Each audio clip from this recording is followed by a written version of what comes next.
ஜாதியினுடைய தலைவன் இல்லையா? இதெல்லாம் வர இந்த ஊர்க்காரருக்கெல்லாம் அன்னம் பண்ணி போட போறார், விருந்து வைக்க போறார். அதற்காக இதெல்லாம் படைச்சு எடுத்துட்டு வந்திருக்கோங்க. உடனே சபரி சொன்னா, என்னுடைய ஒரு ஜீவனுடைய திருப்திக்காக இத்தனை ஜீவனை விடணுமா? இத்தனை ஜீவன்களை கொல்ல போறீங்களா? விடமாட்டேன்னு சொல்லிவிட்டு அங்கேருந்து இந்த பாட்டிகிட்ட கேட்டதுதான் தாமதம், கிளம்பி காட்டுக்கு ஓடி வந்தா. ஓடி ஓடி வந்து எங்க வந்தான்னா இந்த மதங்கருடைய ஆசிரமத்துல வந்து சரணடைஞ்சா.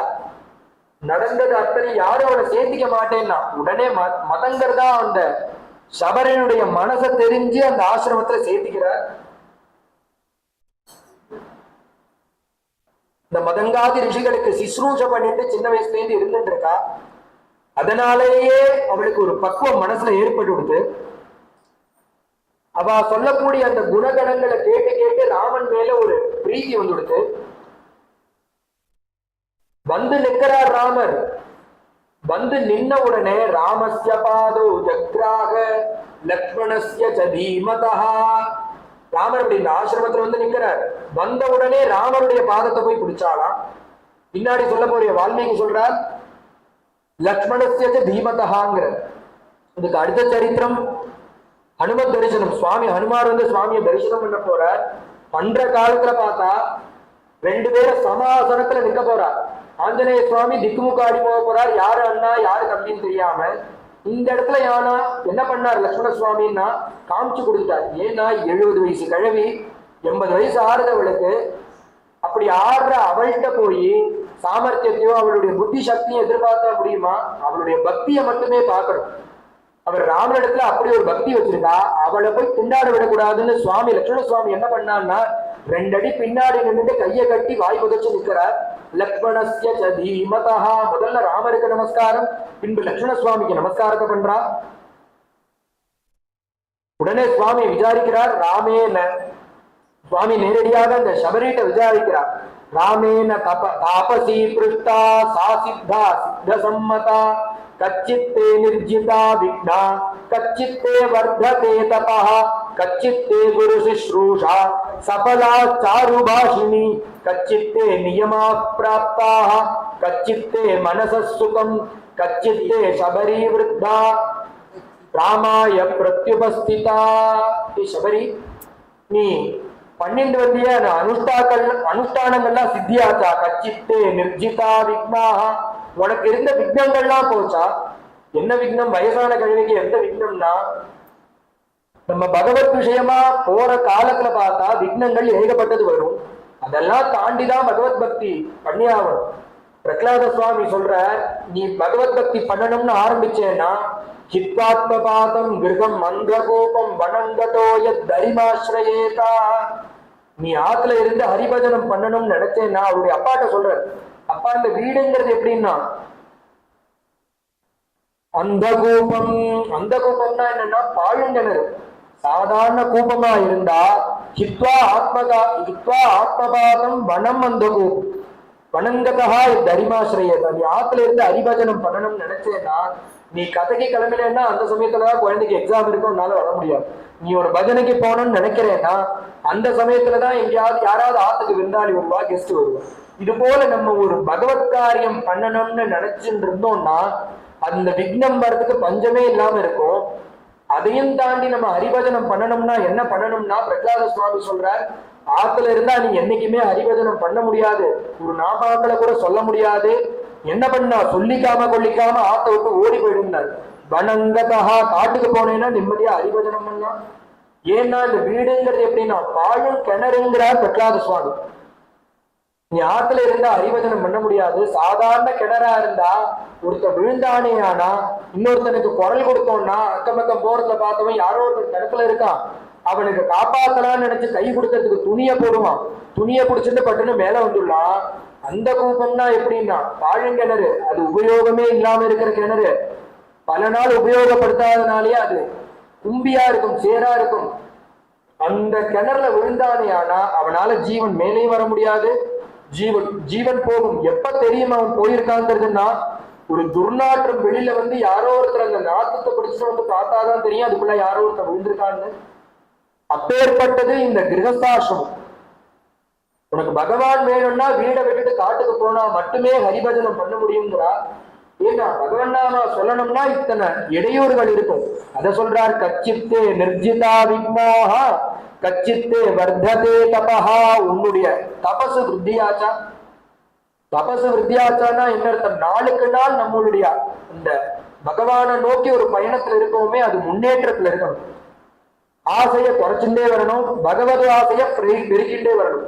இததான் அந்த கபில வாசுதேவர் சொல்றார், அம்மா உன் மனசுல உன் மனச விஷய சுகத்துல வச்சேன்னா ஜென்மா, விஷய சுகத்துல இருந்து எடுத்து பகவானுக்கு வச்சேன்னா ஜென்மா இல்லாம பண்ணிக்கலான்னு பகவான்.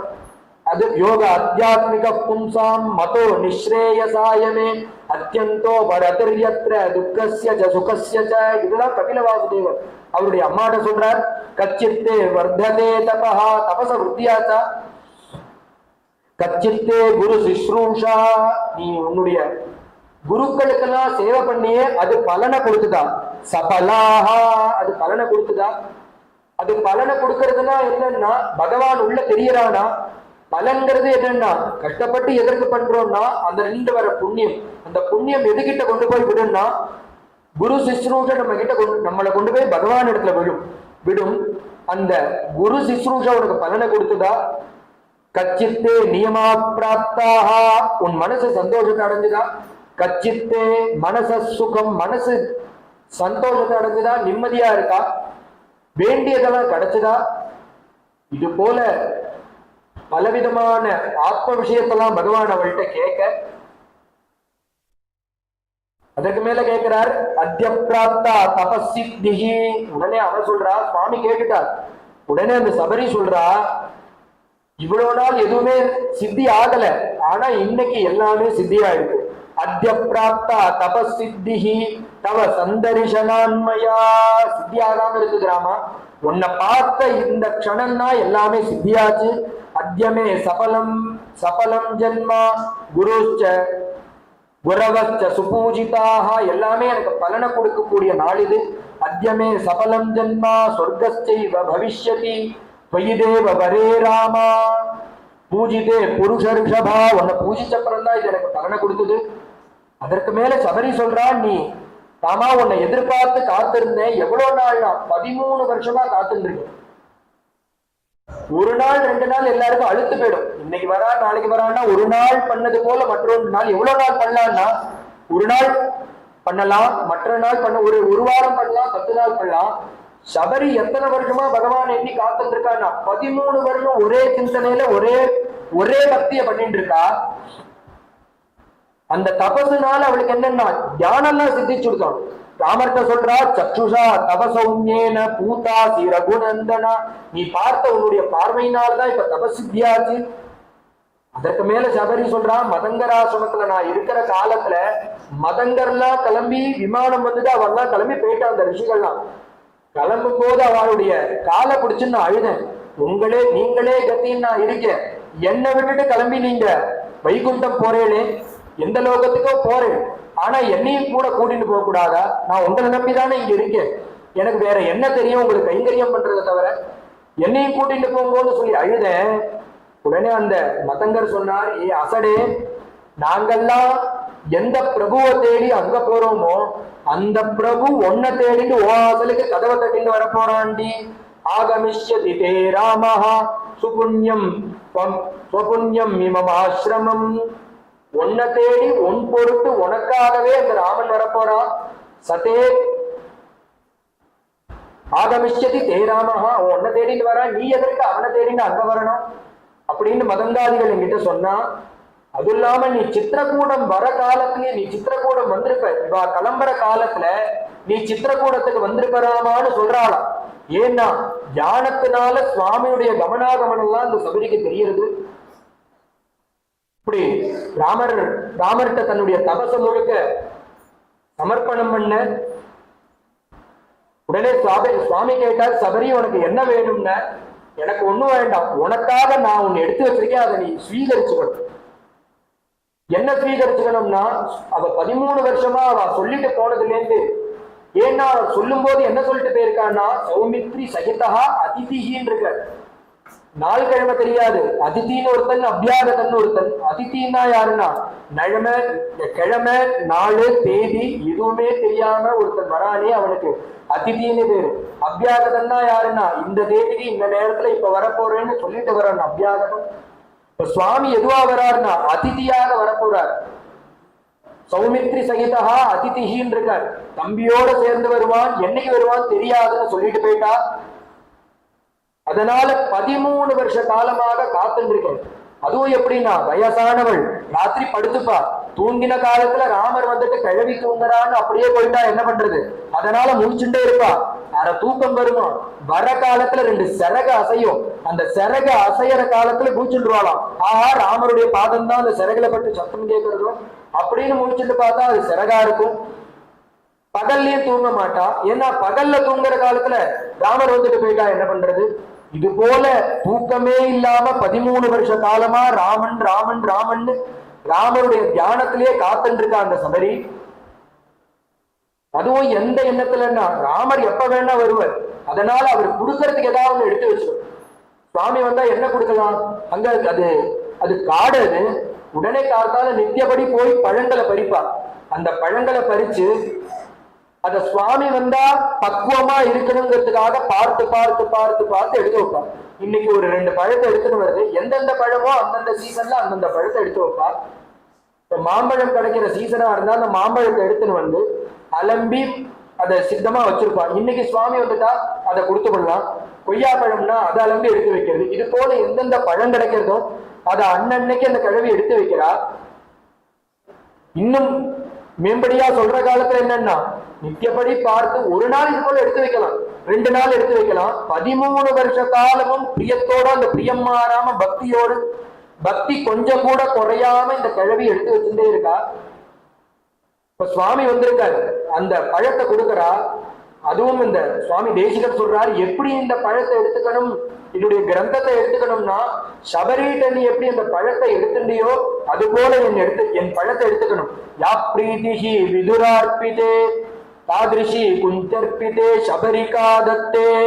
சபரி எப்படி உங்ககிட்ட ஒரு பழத்தை நீ கொடுத்தா அதை நீ எப்படி எவ்வளவு பிரீத்தியா எடுத்துட்ட அது போல இதை நீ எடுத்துக்கணும். எப்படி எடுத்துட்டா சுவாமின்னா சொல்லும் போது சொல்றார், ஸ்வயம் ஆசாத்திய பரீட்ச பரிபக்ஷங்கிற. அந்த சபரி என்ன பண்றாளா, பழத்தை எடுத்து வைக்கிறா. எடுத்து வைக்கிற காலத்தையே அவருக்கு மனசுல ஒரு எண்ணம் வரப்போறது யாருன்னா சாதாரண ஆசாமி இல்ல, சக்கரவர்த்தி திருமகன். ஒரு அவதாரம் சுவாமி அவதாரம் பண்ணியிருக்காரு சக்கரவர்த்தி திருமகனாக. அவனுடைய மனசுல என்னன்னா ராஜா, ஆனா காட்டுக்கு வந்திருக்கார். வர காலத்துல அவர் ராஜ போகபோக்கியமா இருந்தவர். அப்படி வர காலத்துல அவருக்கு பழத்தை கொடுத்தா அந்த பழத்துல நார் இருந்து அவனுடைய பல்லுல மாட்டின்டா என்ன பண்றது? கொட்டை தெரியாம உள்ள போய் அவனுடைய தொண்டையை சமப்படுத்தினா என்ன பண்றது? ஒருவேளை அதுல புளிக்கும் தன்மை இருந்து பல்லு பூசித்துனா என்ன பண்றது? இப்படியெல்லாம் நம்ம பார்த்து பார்த்துதான் சுவாமிக்கு கொடுக்கணும்னு ஸ்வயம் ஆசாத்திய மாதூரிய பரீட்ச பரிபக்ஷா நித்தியப்படி அதை புளிப்பு பார்த்து இனிப்பு பார்த்து எடுத்து வைப்பாளா அந்த சபரி. ஏன்னா சுவாமிக்கு இதை தொந்தரவு கொடுத்துடக்கூடாதுன்னு. இததான் ஊத்துக்காடு வெங்கடகவி சொல்ற, கடிச்சு கொடுத்த கனி சுவை என்ன இருக்கோ, கழட்டி கொடுத்த மாலை மனம் என்ன இருக்கோ, உரிச்சு கொடுத்த தோழி சுவை என்ன இருக்கோ, உள்ளத்தை சொல்ல போனால் உனக்கு என்ன சிரிப்போ. அவர் கேட்கிறாரு, உனக்கு அன்னைக்கு அந்த கடிச்சு கொடுத்த கனி சுவை என்ன இருக்கோ. ஒரு அம்மா இருக்காளே காட்டுல 13 வருஷம் நீ போற காலத்துல கடிச்சிட்டு அந்த பழத்தை கொடுத்தா அதுல என்ன டேஸ்ட் இருந்ததுன்னு தெரியல, நீ வாங்கி உடனே சாப்பிட்டப்பா. கழட்டி கொடுத்த மாலை மனம் என்ன இருக்கோ. இன்னொரு அம்மா மேலேயே சுவாமிக்கு போடக்கூடியதான மாலை பட்டாலே அதை சுவாமிக்கு நம்ம சாத்தக்கூடாதுங்கோ. ஆனா ஒரு அம்மா அதை தோல்ல போட்டு பார்த்துட்டு உங்ககிட்ட கொண்டு வந்து கொடுத்தா அதை நீ பிரியத்தோட ஏத்துண்ட. உரிச்சு கொடுத்த தோலில் சுவை என்ன இருக்கோ. இன்னொருத்தர் யாருன்னா பழத்தை நிவேதனம் பண்ணணும். ஆனா அவன் பக்தியினால ஆத்துக்கு வந்திருக்கக்கூடிய அந்த கிருஷ்ணனுக்கு பழத்தை முழுக்க கீழே போட்டுட்டு தோலை எடுத்து கொடுக்கறான். நீயே என்னன்னா தலையாட்டிட்டு பழத்தை விட தோல் நன்னா இருக்குன்னு வாங்கி வாயில போட்டுக்கிற.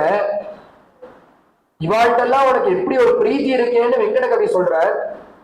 அது போல இவர் கடிச்சுட்டு அந்த பழத்தை கொடுத்தான்னு புராணாந்தரங்கள்ல சொல்லும் போது சுவாமி அதை எச்சல்னு கூட பார்க்காதபடிக்கு அதை எடுத்து வாயில போட்டுக்கிற. எந்த பிரபுன்னா எந்த பிரபு அங்க வேதத்துல சொல்ற காலத்துல யாகத்துல 3 வேதங்கள்னால கூட்டு அவிர்வாதம் கொடுக்கக்கூடிய பிரபு இங்க இந்த சபரி எச்சல் பழத்தை கொடுக்கறா, அதை வாங்கி சாப்பிடுறான். ஏன்னா அவனுக்கு ஒண்ணுதான் பிராதானியம், பக்தி. அதனால அந்த பழத்தை ஸ்வீகரிச்சுக்கிறார். சபரி உனக்கு என்ன வேணும்னு கேட்கிறார். எனக்கு ஒண்ணுமே வேண்டாம், நீ வந்துட்ட, உன்னை பார்த்துட்டேன், என் புண்ணியத்தை முழுக்க உனக்கு சமர்ப்பணம் பண்ணிவிட்டேன். இதற்காக தான் 13 வருஷ காலம் காத்துட்டு இருந்தேன். ஒன்னே ஒண்ணு பண்ணணும், எனக்கு ஆசையே கிடையாது. இந்த மதங்காதி ரிஷிகள் அக்னிஹோத்திரம் பண்ணி வச்சிருந்தாங்க, அக்னிய ரட்சணை பண்ணிருக்கேன். ஜலத்பாவக சங்காஷா சொர்க்கமேவ ஜகாமசா. எனக்கு அந்த அக்னியில இறங்கணும். அதற்கு நான் என்ன பண்ணணும்னா சுவாமி, நீ அதை பார்த்தா உன் கண்ணுக்கு நேர நான் அந்த அக்னியில இறங்கணும். அதை நீ கட்டாட்சத்தினால என்ன ஆசீர்வாதம் பண்ணணும். தற்குன் உடனே சுவாமி கேட்கிறார், பார்த்தா போருமான்னார். பார்த்தா மட்டுமே போரும். உடனே சுவாமி சரி ஆகட்டும்னா உடனே அந்த அக்னியை மூட்டினா, அக்னிய விருத்தி பண்ணினா, பெருசு பண்ணினா. இந்த சபரி பார்க்கிறா, அந்த சுவாமி கண்ணுக்கு நேரே அந்த அக்னியில இறங்குறா. உடனே சுவாமி கேட்கிறார், ஹே சபரி, அந்த அக்னி உன்னை சுடுறதாங்கிறார். உடனே சபரி சிரிச்சுட்டே சொல்றார், நீ பார்க்கும் போது அந்த அக்னி என்ன சுடுமா? ஏன்னா எந்த எந்த பிரபு அந்த அக்னிக்கெல்லாம் அதிபதியோ அந்த பிரபுன்னா பாக்குறான். நீ பார்க்கும் போது என்னமா எனக்கு அந்த அக்னி சுடும், குளிர்ச்சியை கொடுக்கறதுன்னா மாறுதலா குளிர்ச்சி கொடுக்கறது. சத்துஷா தவ சௌமியேன, நீ பாக்குறியோனோ சுட வேண்டிய அக்னி, ஆனா உன்னுடைய மகிமையினால அது எனக்கு குளிர்ச்சியை கொடுக்கறது. ஹே சபரிங்கிறா, பார்த்துட்டே இருக்கார் சுவாமி. கண் பார்வை படுறது அந்த குளிர்ந்த கடாட்சத்தினாலேயே அவருக்கு மோட்சத்தை கொடுக்கிறார். சபரி என்னன்னா பகவான் என்ன பண்ணார் இந்த சபரி மோட்சத்துலன்னா, தேசிகன் சொல்றார், சபரி மோட்ச சாட்சி பூதா. அவர் ஒண்ணுமே பண்ணல, அவருடைய புண்ணியம் நிறைய இருந்தது. அவர் நேர நின்று கட்டாட்சத்தை கொடுத்தார். இது போலன்னா சபரி மோட்ச சாட்சி பூதா, சாட்சியாக நின்று அந்த சபரிக்கு மோட்சத்தை கொடுத்தார். சபரி மேல போய் எந்த கத்தியை அடைஞ்சான்னா தற்குண்யம் சபரி ஸ்தானம். சுவாமி போட போட்டுட்டாரா மேல, சத்புண்யம் சபரி ஸ்தானம். அவளுக்குன்னே தனியா ஒரு இடத்த ஒரு இடத்த உண்டு பண்ணிட்டார். இந்த இடத்துக்கு பேரு சபரிஸ்தானம்னு தனியா.